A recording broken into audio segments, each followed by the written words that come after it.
கடைசியா ஒரு முறை எனக்கு வாய்ப்பு குடுறா அப்படின்னு சொல்லி ஜாக்கி சான் அந்த வில்லன் கிட்ட கேட்குறாரு. வில்லன் உடனே அவன் கையில இருந்த 2 கத்தியில ஒரு கத்திய ஜாக்கி சானுக்கு குடுத்துட்டு, அவன் பண்ண பெரிய தப்பே இதுதான்டா. அந்த பாலத்த அப்படியே ஜாக்கி சான் கட் பண்ணி விட்டுர்றாரு.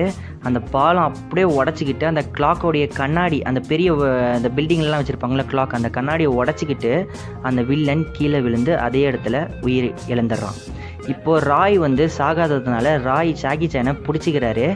ராயோடைய கையை பிடிச்சிக்கிட்டு ஜாக்கி சான், டேய் நீனும் சாகலியாடான ஆனந்த கண்ணீர்லாம் விட்டுட்டு இருக்காங்க. 2 பேரும் இப்போ ராய் சொல்கிறான், டே பீச்சில் குதிரை சவாரி போகிற மாதிரி உக்காந்துட்டு இருக்கோண்டான்னு சொல்லும் போது அந்த முள் வந்து கீழே விழுந்துருது.